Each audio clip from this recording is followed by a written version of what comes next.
Actually, I've got a confession to make. I introduce a lot of guest speakers, CEOs, company directors, engineers, professors, of course, you name it. I always say I'm excited. I rarely mean it. Perhaps I'm even happy. Am I really excited? Rarely so. Today is different though. You can feel the energy in the air. I love that. And I think it's thanks to Tash, Peterson, and Jack Hicks. They've created something. You might not agree with their methods, but they've created something. They've created a brand for themselves. They're known, they have followers. A lot of people don't like them, and that's good. That leads to conversations. And that's exactly the kind of conversation I want to have today. Without further ado, over to you guys. I'm looking forward to talking to you about everything you believe. Thank you. Hi, I'm Tash, and this is Jack, and we are vegan animal rights activists. Yeah, so we've been invited to talk about our brand. We don't really see it that way, but I guess it is. We reach a lot of people together. So just as like a brief overview of what we're going to be talking about, we've got the message. So like, what is it that we're actually spreading? Like, what is it that we believe and what is it that we want to get to as many people as possible? So we'll touch on that, kind of like what happens in the industry, just to give a bit of a foundational knowledge, some definitions. And then we'll move into how exactly do we spread our message? What mediums do we use most often? What are our goals? And then even some terminology. We use quite polarizing terminology, but we believe it to be very truthful. It's sharing the reality of what goes on, and we think it's really important. So let's get into it.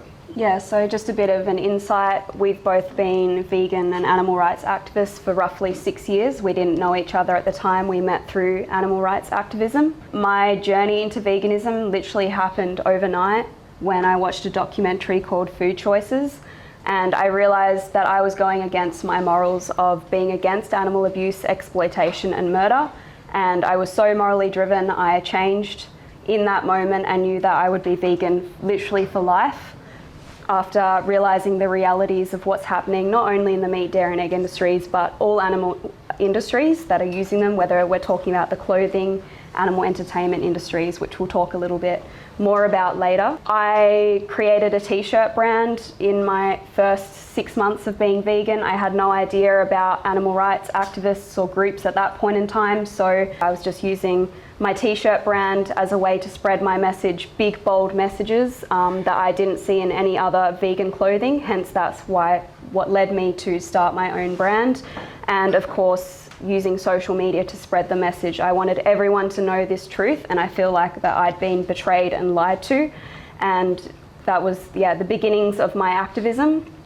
Shortly after, I started to follow some other bigger animal rights activists on social media who were very inspiring, and they led me to realize that there are so many animal rights organizations and groups that exist all across the world, which inspired me to get involved in my first form of group activism, which was public outreach, playing slaughterhouse footage and just engaging in dialogue with people in the public and having conversations about veganism and animal rights, and also bearing witness to animals outside slaughterhouses and taking footage of those animals and trying to spread awareness with those videos on social media.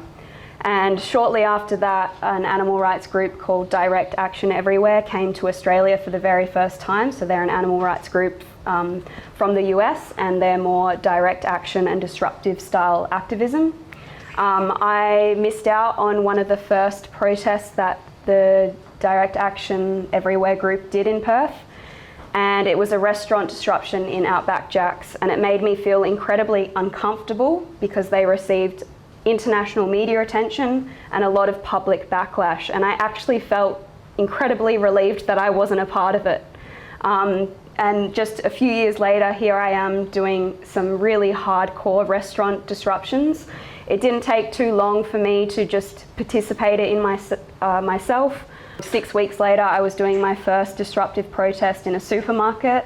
So I'm really glad that I remained open-minded, at least, to the idea of it, despite not really understanding the science behind disruptive activism, etc. And I felt very exhilarated by this experience, which is something I hadn't really felt before as an activist. It felt great talking to people out in the street, but a lot of the time I felt like I wasn't really getting anywhere.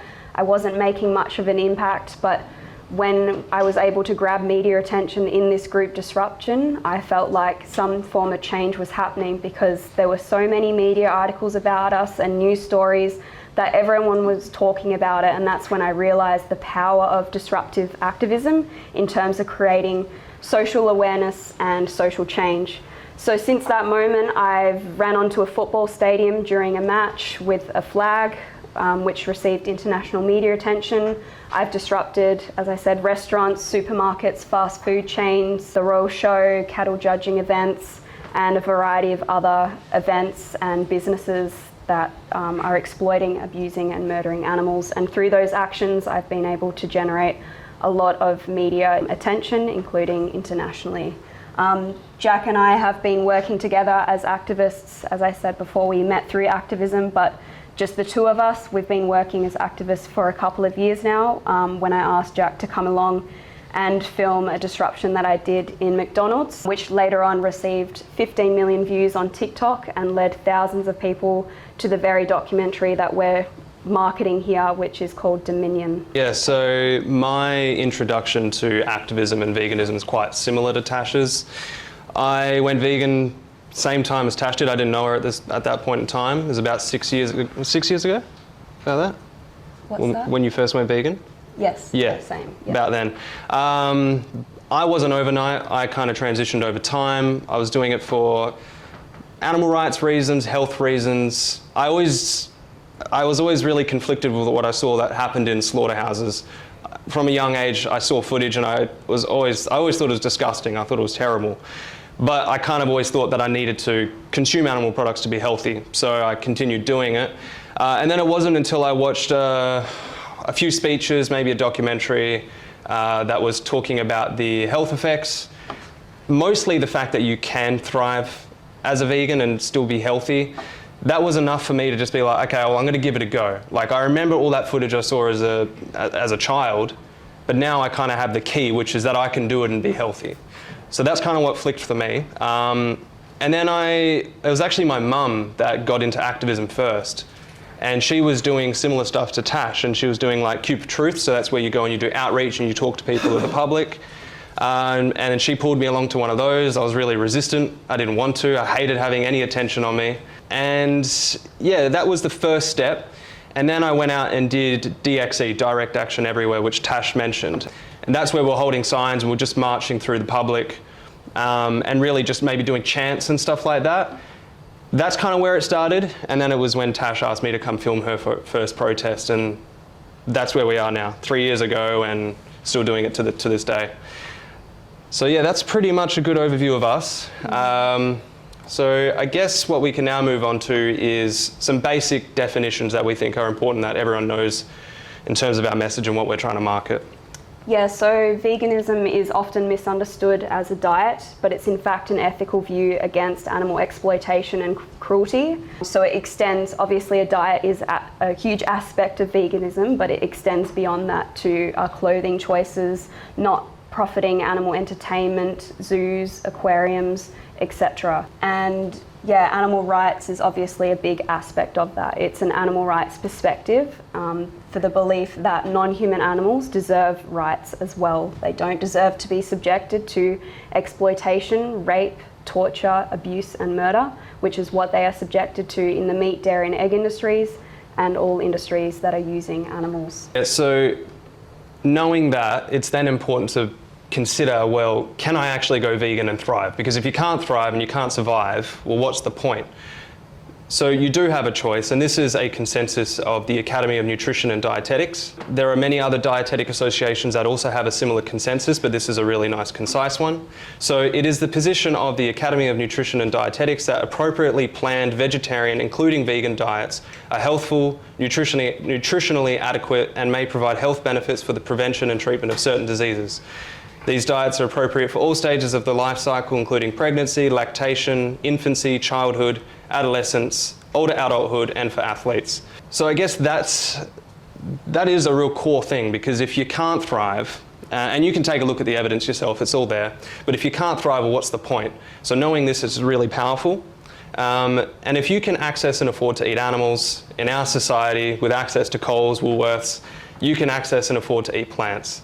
In fact, they're some of like the most cheapest, most accessible foods. You only have to think of whole grains, legumes, vegetables, fruits, nuts, seeds, potatoes. They're cheap foods, they're nutritionally adequate, so why not? You do have the choice. Yes, so ultimately all forms of exploitation are morally wrong, no matter what species. So we're here to give this message that non-human animals deserve moral consideration as well. And there's no moral difference between subjecting a human animal or a non-human animal to rape, enslavement, torture, abuse and murder. So yeah, essentially veganism is the only way to align these morals with our actions. So inherently, I believe most people are vegan, because if you hold the belief that you're against animal exploitation and cruelty, then you already believe in veganism. And yeah, you have a choice here. You can choose exploitation and murder, or you can choose veganism. And just to add on that, veganism isn't perfect. There's always going to be deaths in society and probably most forms of agriculture, but it's the most powerful tool we have to minimize that as much as possible. So essentially that's the message. So I think now we can just briefly go through each industry just so you have an idea of exactly what it is that we're trying to fight against. And we'll try to keep it brief, but there's some images to go along with them. Yeah, so firstly, in the dairy industry, the standard industry practice is for mother cows to be raped and forcibly impregnated. The industry uses the term artificial insemination, but it is a blatant act of rape because the farmer shoved their entire fist into the cow's anus to position her cervix, and then they put a metal rod into her vagina to inseminate her. A cow has the same length pregnancy as a human, so after 9 months when she gives birth, her baby is often immediately taken away from her, if not just a few days to weeks old. So her milk can be stolen from her and given to humans and sold in various dairy products, whether that's cheese, ice cream, chocolate, etc. If the calf is born male, standard industry practice again is to either shoot the male on the spot, so that's just what the farmers do, or send him to a slaughterhouse to be murdered and processed as veal or swade products. And that's the bottom right photo there. That's the bobby calf, and on the left is the female calf, which has now been kidnapped and put aside so that they can grow up essentially. And they're going to be fed separately, so they're not going to feed from their mother directly most often. Yeah. So that's the overview there, pretty much what Tash just touched on there. Maybe you can kind of describe why you use the word rape. What does that actually mean and how it applies? Yeah, well, I just think if you look at the definition of rape, it is non-consensual sexual penetration, and that's exactly what's happening to cows. She's not consenting to this process. The farmer's shoving their fist into her anus and then putting a metal rod into her vagina. So I see that as a sexual violation and a blatant act of rape. And that's the standard procedure or an exception? Yes. So yes, this is legal standard practice across all industries. It's not just the dairy industry. This is happening in the meat industry, the egg industry. This is just standard practice as to how animals are bred into existence. So it's the vast majority who are artificially inseminated. And I think the colloquial term, even in the industry, is they use a rape rack, because that's how they position the cow so they can't get away, because they don't find it comfortable, essentially. So why do I only see happy cows and happy farmers on the packaging? I think it's, a blatant form of propaganda marketing to fool consumers into buying their products. So they've fooled you into believing that something happy and humane happens in a slaughterhouse or on a dairy farm. And as you can see, the images is the complete opposite.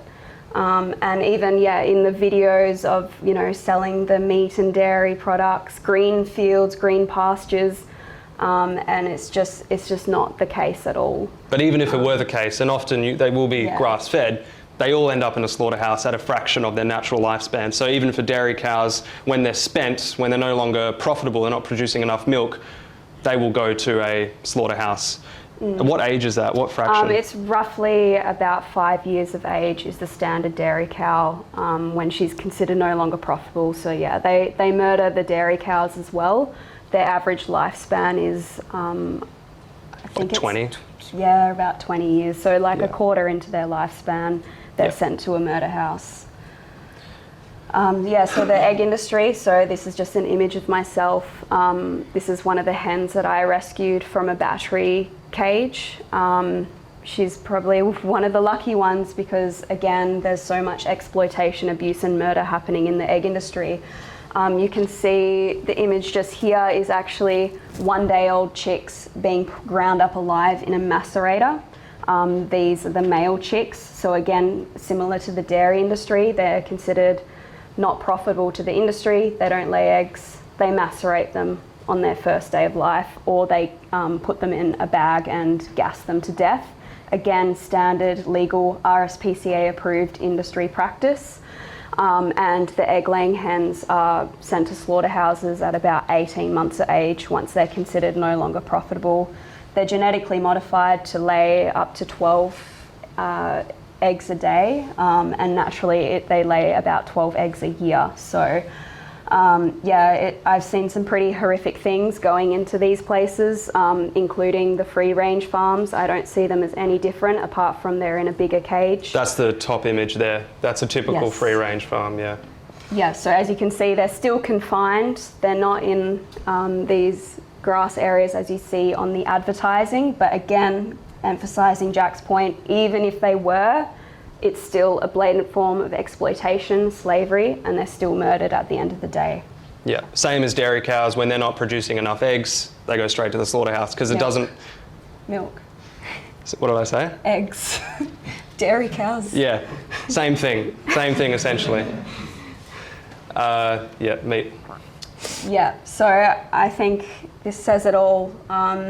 They are sentient individuals. They will fight until their very last breath. We've been to these slaughterhouses numerous times, just outside in Lindley Valley, which is about an hour or so away from here. Again, it's standard industry practice to force pigs when they're just 6 months old into carbon dioxide gas chambers, and you can literally hear them screaming for their lives. There's recently been an expose by an animal rights team in Victoria. They're the creators of the documentary Dominion, and they filmed about 10 hours of footage above the gondola. So he's just filming the pigs as they're screaming. And that's the top gassed. right image there. Yes. Yeah.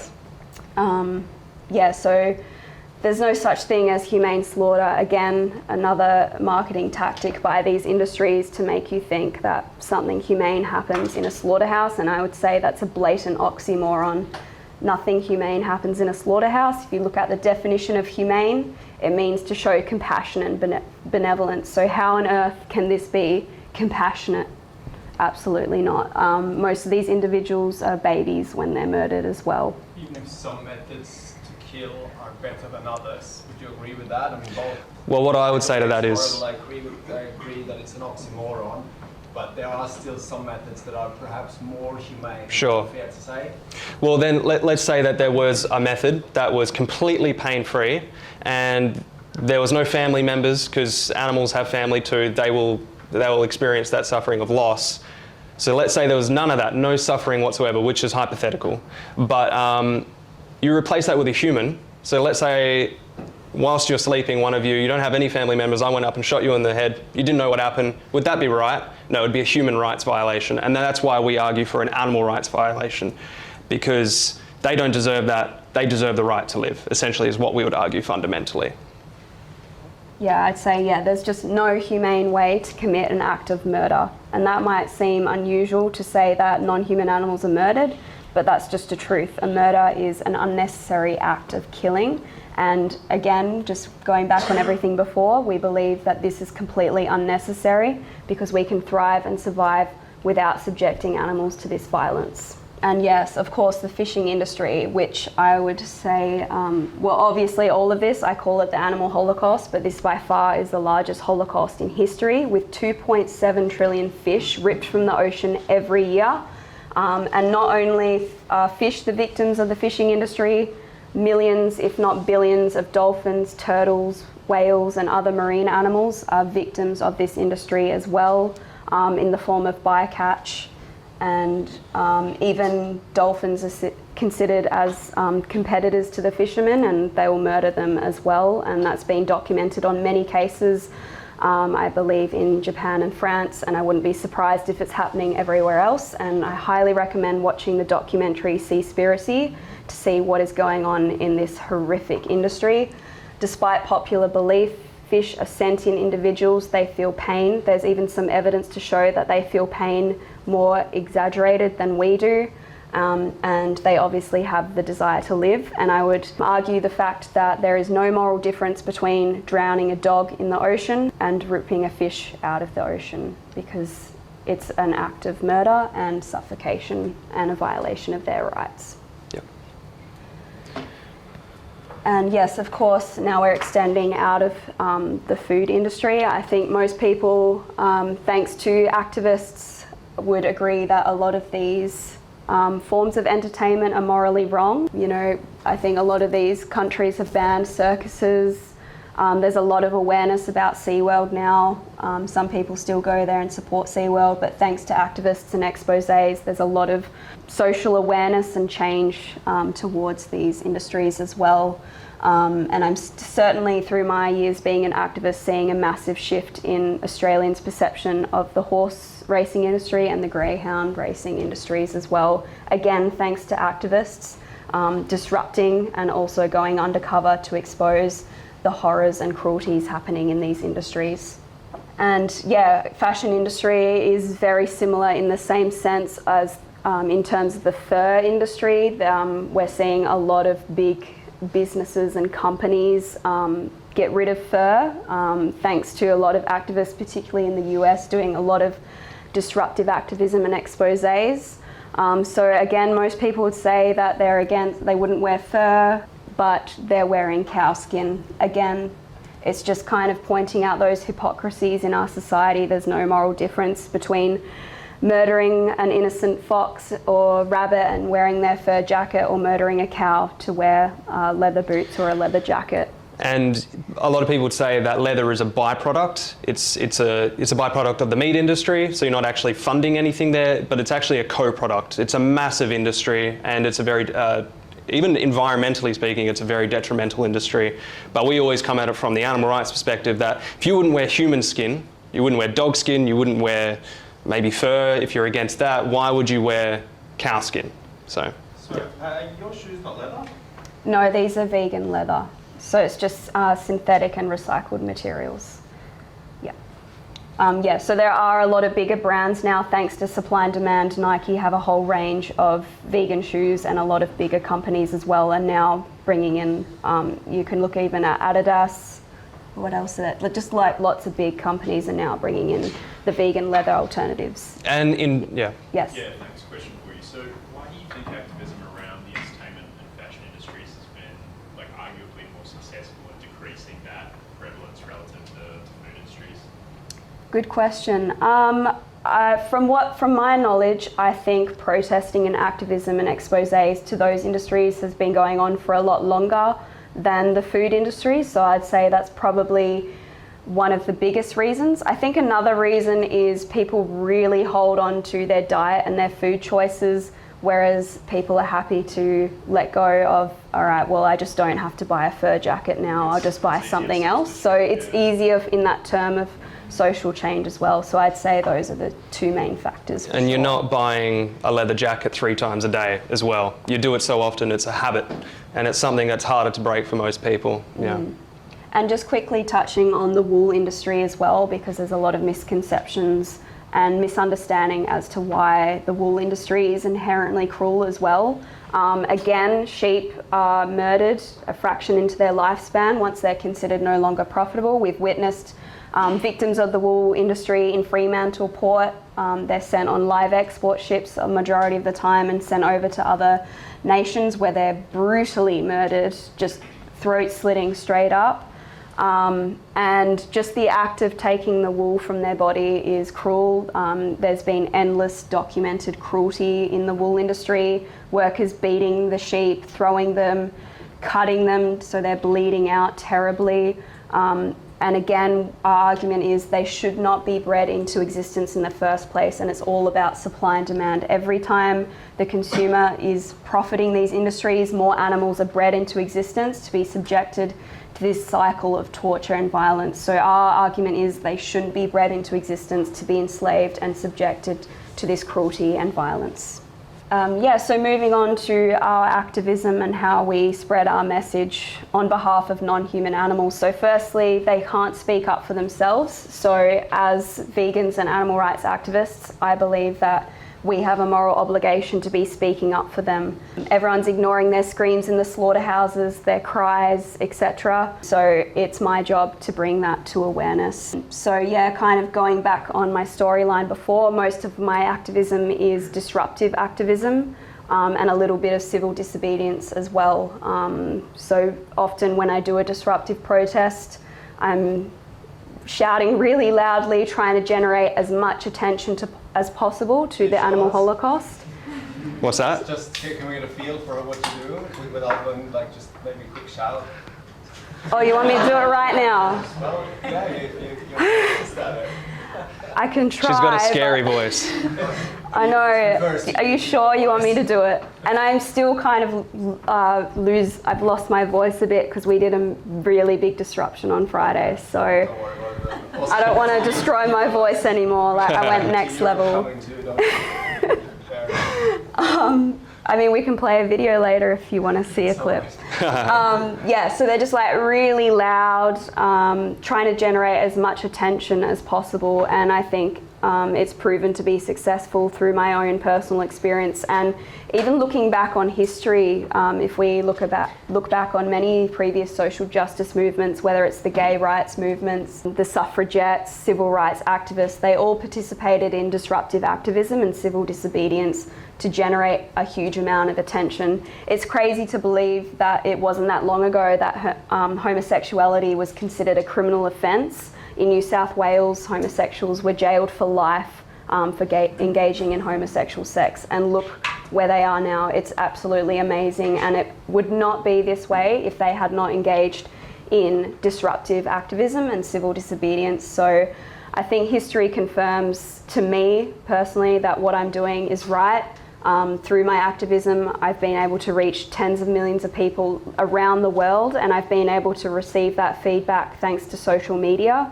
I have thousands of screenshots of messages, again, from people all around the world, telling me that I've inspired them to watch Dominion and go vegan. So yeah, I think there's like a flow and effect from the disruptive activism because it gives me so many opportunities to go on things like podcasts, have news media interviews. I've done a live interview on Sky News. I've had endless interviews with Channel 7, 9 and 10. And yeah, radio interviews as well. Dominion is not your product, though, is it? No. You promote it quite heavily.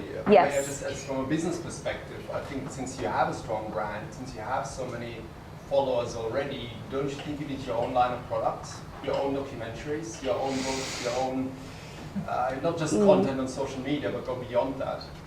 I think Dominion is the most powerful documentary one can ever see. Jack and I have only just recently kind of seen some of that firsthand ourselves. We've stepped inside piggeries and egg cages, but to create a documentary like that and get that much footage, it took them about 7 years to gather that footage. And it's very dangerous. Like these people have been almost shot by farmers probably many times. If we got caught going into the piggery that we went to, fuck knows what would have happened to us. We probably would have been almost shot too. There's a lot of work that goes into going undercover and trespassing, and you're risking jail time every time you do it, especially in Australia. WA has some pretty tough laws around trespassing onto farm properties specifically, animal farm properties. I don't know if it would be the same for a plant farm. And New South Wales has some pretty bad ones too, yeah? Yeah, they do. Yeah. So I think... okay. Yeah. Yeah. Yeah, so I think every activist kind of has their role. Like, I'm not kind of here saying my way is the only way. Absolutely not. Again, I engage in lots of forms of activism.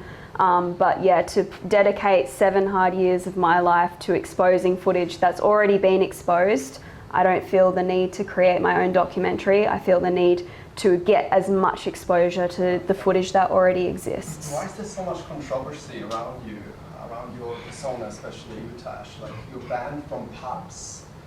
A lot of people write about you in West Australia in derogatory fashion. Why? I don't get it. Like, we've had a few chats. I've listened to you presenting now. Your arguments are quite sound. I may not agree with the methods, but it's hard to disagree that we're against animal abuse. Disrupting people a bit while they shop, while they drink their beer and eat their steak in a pub. What did you do that pisses people off so much?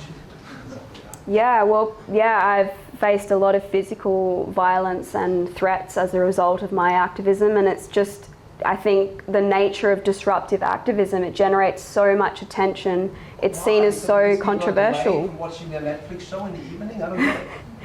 Yeah, well, I think it's just an aspect of social change. I'm not really sure what the answer is, but I think I'm speaking a truth here, and people react in that way because they know I am speaking the truth, whether that's like a defensive mechanism for their own egos, or feeling guilty, or not wanting to change their dietary habits and their entire lifestyle. I think it's just an attack at me because I'm the messenger of this injustice, and that's the way. And obviously the media create a great story about it, right? They create this narrative that I'm this literally insane and even violent person, to the point where people have labelled me as a terrorist simply for trying to stop animal abuse. It's insane, but I think, yeah, that's just the nature of media and social change. Absolutely. Yeah. I think the West Australians should probably pay you to write about you every week. Yeah. Tash, Yes. I've got a lot of questioning around what Rich was saying. So yeah, I've seen Dominion more than once, and I think it's really somewhat confronting. And I suppose your disruptions that you do are also confronting to people. Yeah. And what we've learned in marketing is you have new products, and usually new products don't get quite accepted by society. It takes a while for that to be accepted. And I kind of see your confronting disruptions as a new product to some degree, especially in birth, where it's quite sleepy. Yeah. So my question is probably around, from we're in a business school, a strategic point of view. What's your reasoning behind doing confronting disruptions as opposed to more passive things of just writing articles and Yeah. saying the same kind of thing? Yeah, great question. I don't think I'd be here in this position today speaking in front of you all if I were just out there passively handing out pamphlets or writing a letter to the editor or anything like that. I think the actions can be very important and powerful, and again, all forms of activism have their place. But for me personally, I think disruptive activism is the key to social change. It's what generates so much attention. I've managed to get so many people talking about veganism and animal rights. I think, kind of back on your point, I like to say one needs to take extreme measures when there is an extreme injustice happening. We're talking about trillions and trillions of animals right now in this moment having knives to their throats, being gassed to death, baby cows and chicks macerated alive, shot in the head. It's just an extreme injustice, and I think those actions are essential to bring this to attention. And again, back in history, other activists took the same extreme actions and faced the same hatred, resistance and everything, and now a majority of people look back on those activists and call them heroes. So yeah, I think it's a lot to do with what you just mentioned there. Yeah.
you actually enjoy Yeah. it a bit, like getting that much attention. And the other alternatives of activism is what Yeah. you're saying, yeah. Yeah. Potentially go like anonymous and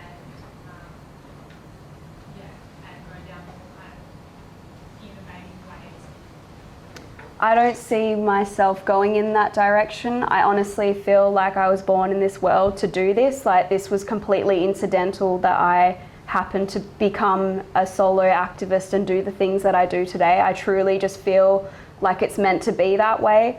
And obviously I've created a quite large name of myself, and you're right, I am specifically targeted because I'm out in the public eye. There's not a day when I go out in public where sometimes I fear what's going to happen to me because I've been targeted so many times. People have come to my house, physically assaulted me, etc. But it's something that I'm willing to take because I'm seeing how incredibly effective it is on behalf of the animals, because what I'm subjected to is nothing in comparison to them. Yeah. Oh, I will just mention, because if we're talking about other forms of activism, I don't protest as much as Tash does. I've done it a few times, but it's not, I see the effectiveness of it. Like, I've got many views as well, but it doesn't come as naturally to me. I kind of have recently started doing more outreach. So outreach is another way we spread our message. That's just having conversations with people of the public, usually individuals or small groups, and we'll film that. And we'll just, that's really where we provide information, but ultimately we're asking questions, and we use the Socratic method of questioning people, holding them accountable for their actions, and ultimately trying to get them to align their actions with their innate beliefs of being against animal abuse. And whilst it's not in that moment reaching as many people, or usually on social media it's not even reaching as many as Tash does with the disruptive protest getting mainstream media, that will never get mainstream media unless something really bizarre happens. But in saying that, even me posting my videos of doing that, I've received millions of views doing that as well.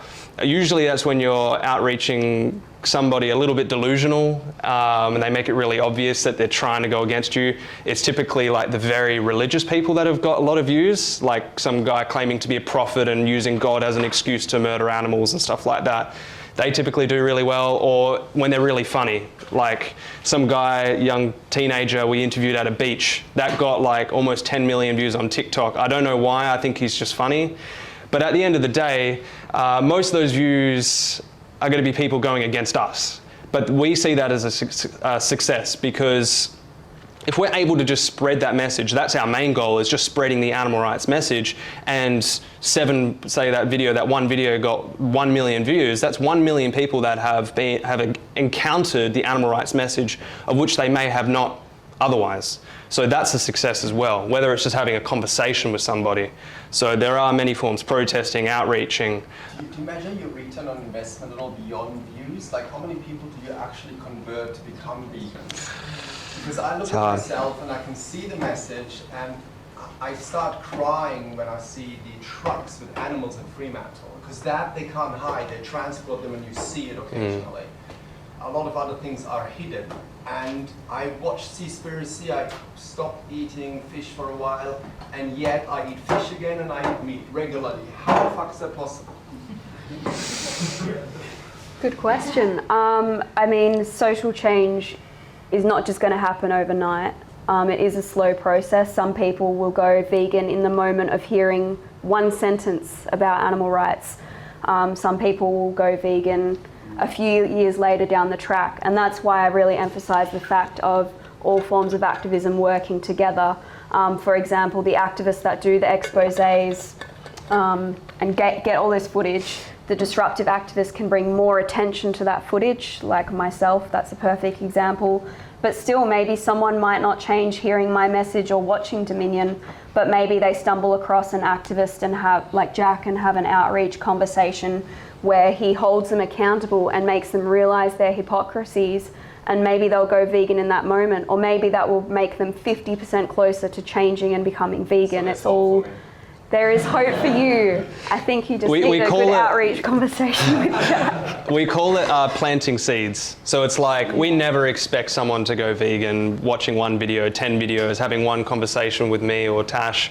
But we've planted a seed, and that's the best we can hope for most of the time. That's a really good outcome. But if someone says they're actually going to go vegan, well then it's often fairly rare. We don't really get that in person often, but it has happened, and Tash has received literally thousands of messages. It's on her Instagram. You can flick through. You probably won't get to the end very quick. So yeah, that we have various end goals, but it's often not really converting one person to go vegan in that moment. It's hard to measure, right? It's very hard to measure. It'd be awesome to get like feedback, like keep in contact with people and stuff like that. But with most marketers and yeah, most big companies to marketing investments, you don't know when they're going to yield a return. yeah. And just before we go to, we're pretty much almost done. Before we answer more questions, maybe you could just quickly touch on your use of creativity. Yeah, for sure. Obviously, creativity plays a huge aspect into gaining attention as an activist. One of the first ideas I came up with was to dress as a slaughterhouse worker, and that was probably the first time I generated international media attention. These guys are pissed that I get. These two in there selling meat. Yeah, shortly after this photo was taken, the butcher woman jumped over the counter and grabbed the pig's head I was holding and threw me out. It was like a really big protest for me. It generated so much attention thanks to her actions, as well as obviously the look and disruptive protest that I was doing. And then, yeah, that was probably the first time when I was like, okay, it's time to think of more creative ideas. How can I dress and in a way that is related to my message for animals? So obviously I'm targeting lots of different industries here. So the slaughterhouse costume, obviously mainly the meat industry, but is interlinked to the dairy and eggs and other industries as well. I've got the dairy cow costume here. Which is quite symbolic to the sexual violation that dairy cows are subjected to.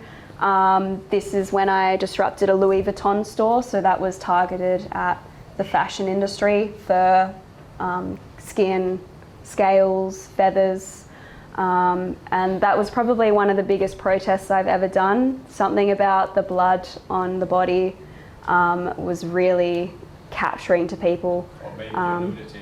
Yeah, Probably too, yeah. Yes. And then again, this is probably one of my first bigger ones as well, where I actually ran onto Optus Stadium with a flag. And it says right to rescue. So that was related to, during that point in time, there were some animal rights activists facing jail time for liberating a male bobby calf in the dairy industry. So I brought more attention to what they had exposed in the dairy industry and what they were facing as animal rights activists for simply exposing that truth.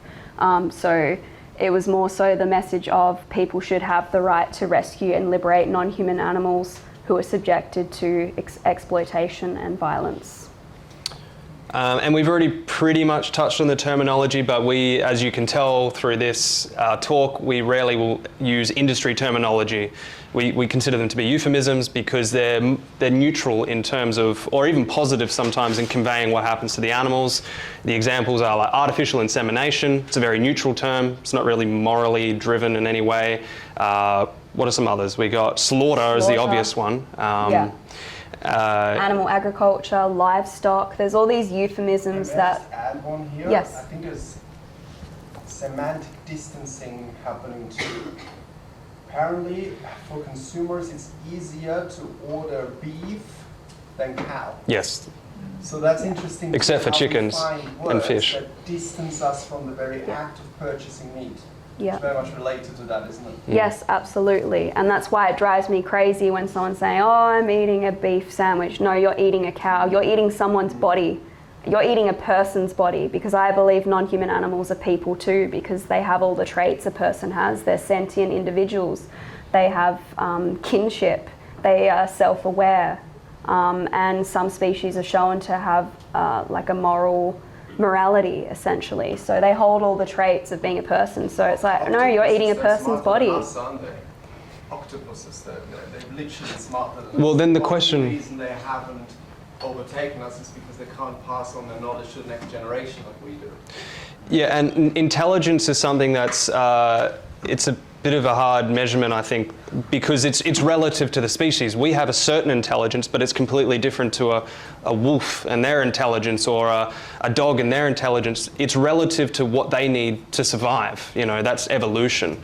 So again, I think, yeah, there's always the argument, well, we're more intelligent, therefore that gives us a right to do these things to animals. But let's say there was a less intelligent human being, you wouldn't do the same things to them. So there's often, you know, that's not really a good argument, but you're right. There's different forms of intelligence, I would say, yeah.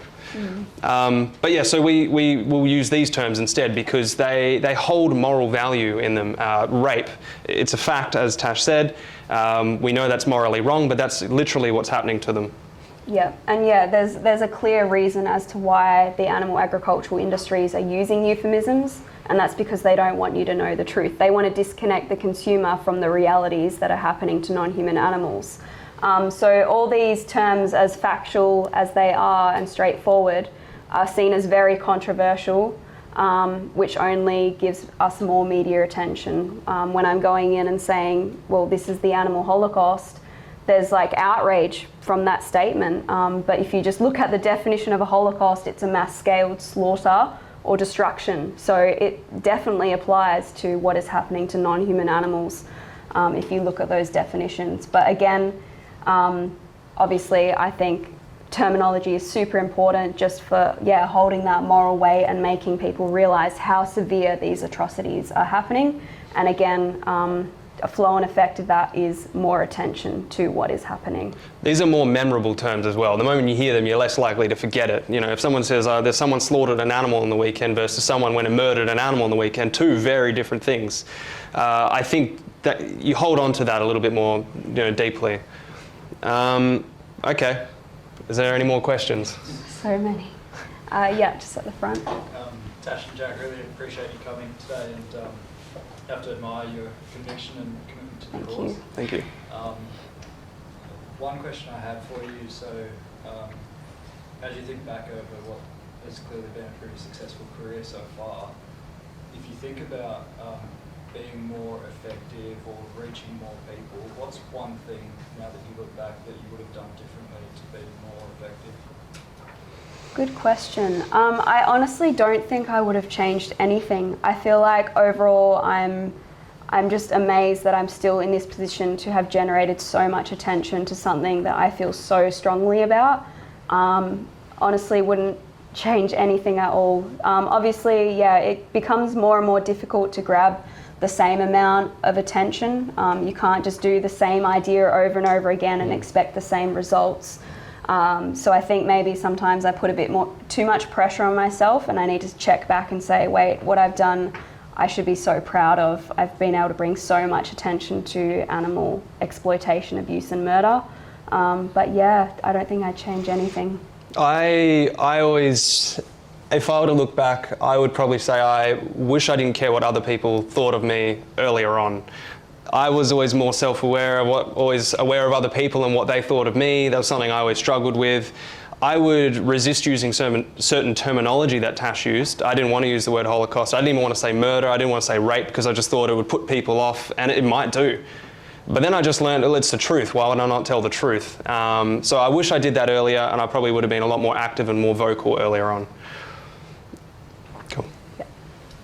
So with the methods that you do use and these disruptions, I assume that takes quite a bit of a toll mentally and personally. Do you think that, as you said, you've given yourself a platform and you can come to situations like this and spread the word in a more peaceful, sort of calm environment? Do you see yourself pivoting at all with the brand that you've created so far? No, my fire is stronger than ever. I only want to keep going, and I'll only become more extreme in my actions for animals. I know that I need to do it. Yeah, it's definitely taken quite a toll on me, but I think overall I have thick skin, and if I look at it from the perspective of the more resistance and hatred that I am subjected to, the more change and awareness I'm creating, for sure.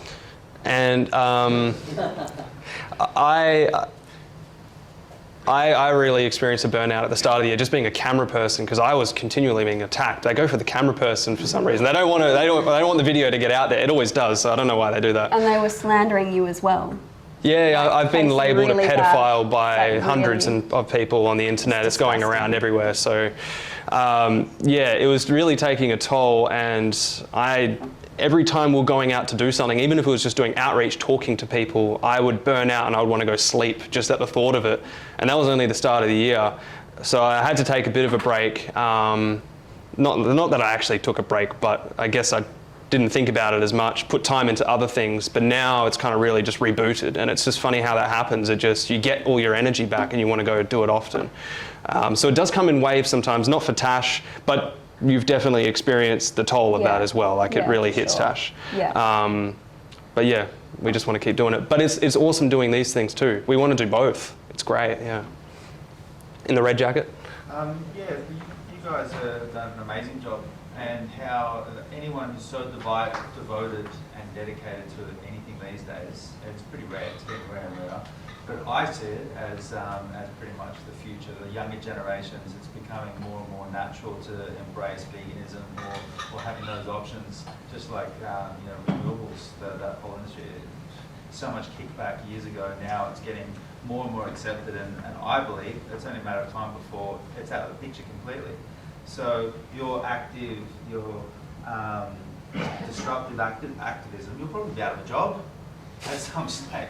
So I'm sure you'll still be at the forefront, but where would your focus be when that happens? Because it's going to peter off. You're going to get less and less resistance, and you're going to find less and less need to be that extreme, to get that attention, because you'll have it. Yeah, well, yeah, I hope to see that in my lifetime for sure. But I think there's always going to be some form of animal exploitation that's still happening, even if the vast majority are vegan.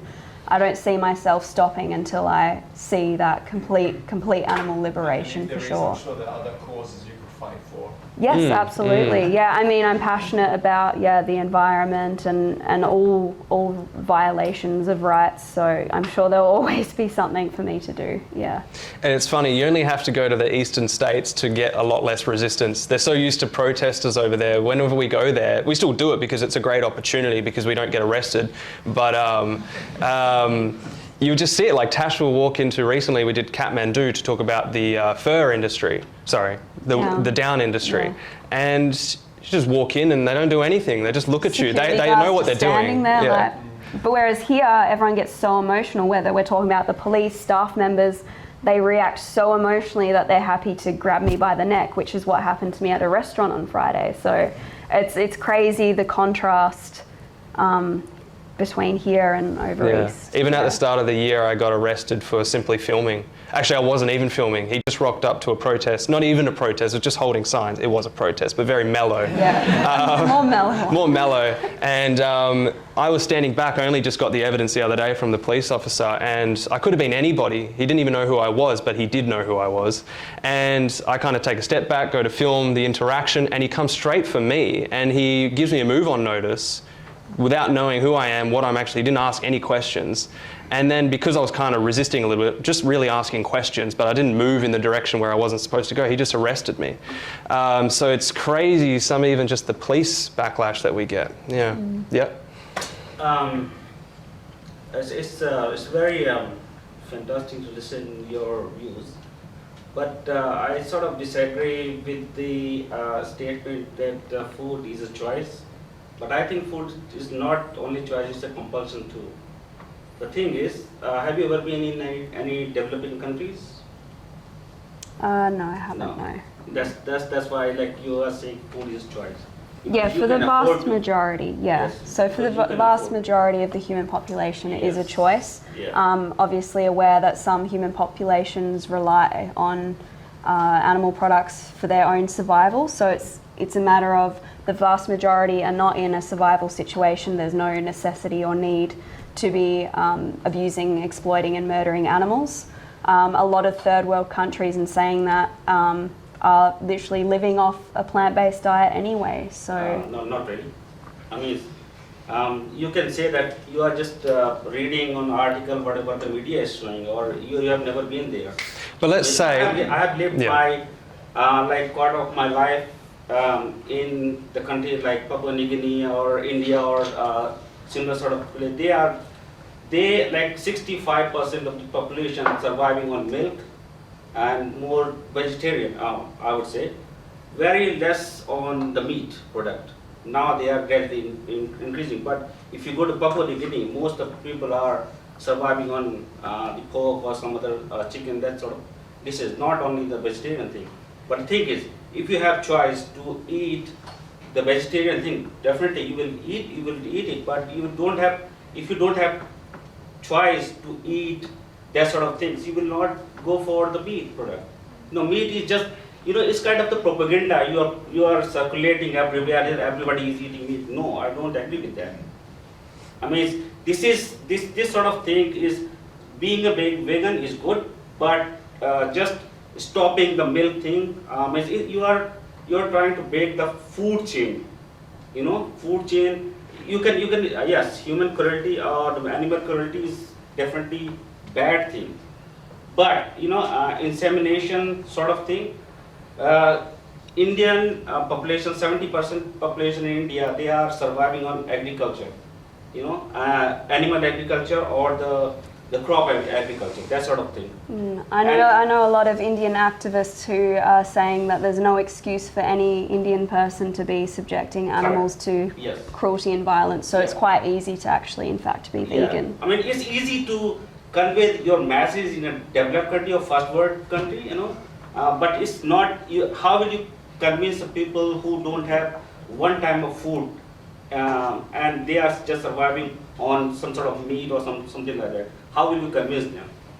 With your well, you're talking about a survival situation there. Yes. Yeah. If someone's in a survival situations, we're not there to convince these people because they're trying to survive. However, that's more of an issue around agricultural systems and the actual country itself and their government and all of that.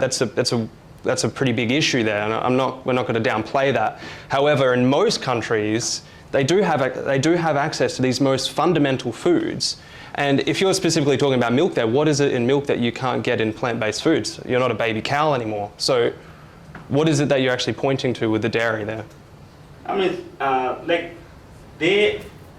every single mom, they cannot, sometimes they cannot breast their milk, or like the babies, they have to survive on some sort of the protein, where the protein will come from, or some cow milk or some, some buffalo milk, something like that. But if you say don't drink that or don't do that, what they are going to do? They're going to drink the soya milk.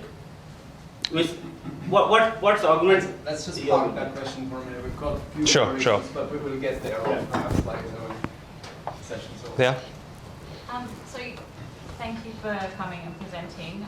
You're investing so much, in terms of your time, and you're also sort of sacrificing things like your safety and your privacy. And I'm also seeing that you've got this approach of trying to reach everyone by, going on the project and the current affair, and you've got Instagram and TikTok and OnlyFans and all of the things. So who is it that you're targeting, or is your approach to actually try and reach as many people as possible? Have you thought about targeting people more specifically to kind of convert people more effectively? No, just trying to target as many people as possible. We've never really thought from that aspect at all, because it's just about trying to create that social awareness and change. Obviously, it kind of differs when we're, out in public doing outreach conversations. Sometimes if someone's very resistant, some activists would say, well, there's no point, they're not reachable. I guess in our sense, they're worth the effort because it will make a great video on social media that can therefore reach the right people. So I think in terms of those sort of things, then there may be a bit more of a target audience. For us, it's probably the more controversial people because that will have the most reach. But yeah, that's it pretty much. And then you may be able to sort of do some analytics in terms of those screenshots that you're taking, the people who are really kind of, you're having an impact on, and why them? Why did what hit them? Yeah, so for sure. How you can kind of get more targeted, because you are only a couple of people, so you either clone yourselves, maybe not cloning, but you either have more of you or, kind of get more targeted in your Yeah, that's Yeah, true. That's yeah, of probably worth course. looking into. Yeah, thank you. In discussions with any farming groups or like working with them, to be transparent, my parents are farmers, and we farm sheep, and so what you're saying about the insemination, that's just not true. That's like, we don't artificially inseminate sheep at all. I totally agree that agricultural practices need to improve, but there needs to be like a meeting in the middle. So are you working with any groups? Because I don't know any farmer that wishes harm upon their animals. Like they're very like they care for them and their livelihood, and you know when it's cold, you bring them in and things like that, and like shearing them, you don't shear them, and just it causes more harm. Sure, yeah. But I think instead that would be working with farming groups, because you do see that there are groups out there that want to meet in the middle with you guys. So Yeah, a few well, things. from the perspective of the animal, they are slaves, whether they're being raped or not. They are still slaves, and they're still going to be sent to a slaughterhouse and have a bolt gun in the head or forced into a gas chamber, right? So there's no middle ground for this. We're talking about slavery and a Holocaust. There are many people within the vegan animal rights movement who are in fact working with animal farmers to shift to plant-based food systems, but when you say meeting in the middle, that's not morally okay. They're enslaved, they're subjected to exploitation, their wool's taken from them, their skin, their eggs, their milk, or their bodies. It's just not morally okay. Able to listen to your message, you're seeing quite opposed to hearing the message the other way. I would also say that we would be doing the same for human slaves. There were probably slave owners that cared for their human slaves as well, but it didn't really make a difference because we're against the slavery part, whether they're treated well or not. And pretty much in every case, those same animals, when they're not considered profitable, they're going to be sent to a slaughterhouse. And even in terms of wool, yes, we do have to shear them because they're going to continue to grow. But the reason we have to shear them is because humans have bred them to produce so much wool that they need to be sheared. So they shouldn't be bred in the first place. That would be our kind of argument to that. And following on talking about slavery, I think I know the answer to this, but I'm not going to like it. I've got a border collie at home and I love him very dearly, but where do we stand on domestic pets? Yeah, well, we're all for adopt, don't shop. So I'm against the breeding of animals into existence to be used as companion animals or for whatever reason. Yeah, I think that's morally wrong.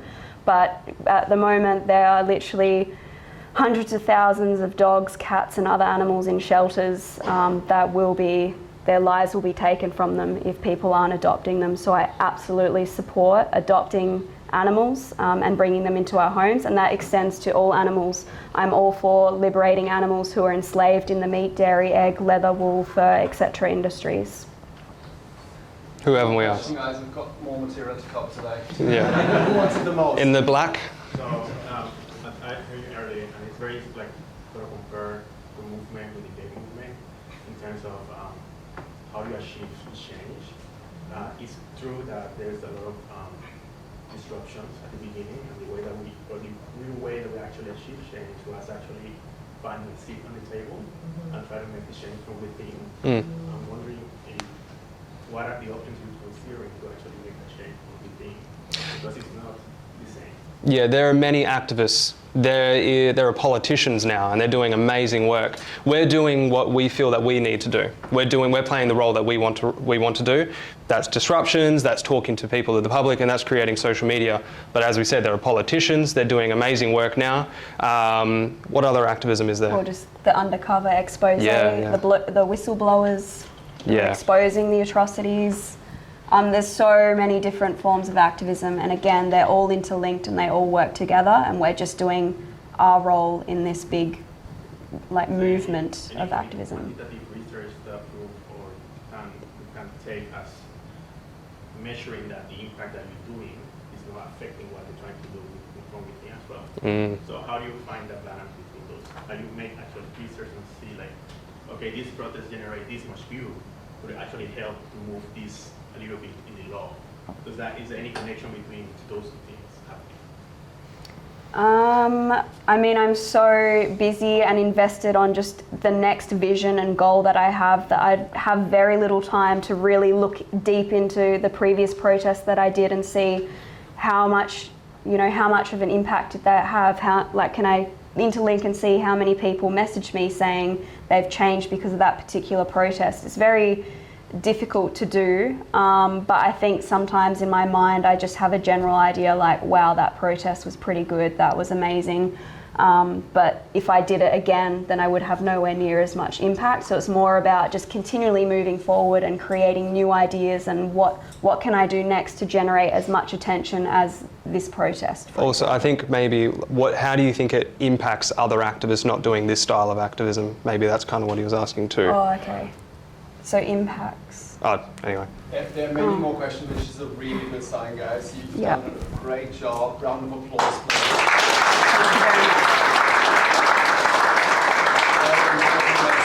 Thank you very much. And I'm sure we can contact you. What's the best way to contact you with further questions? Instagram? Probably, Instagram. I also have, on my Instagram I have like a link that can take you to an email address. Terrific. and stuff Thank you like so that. much. So thank you very much, everyone. Thank you. Guys.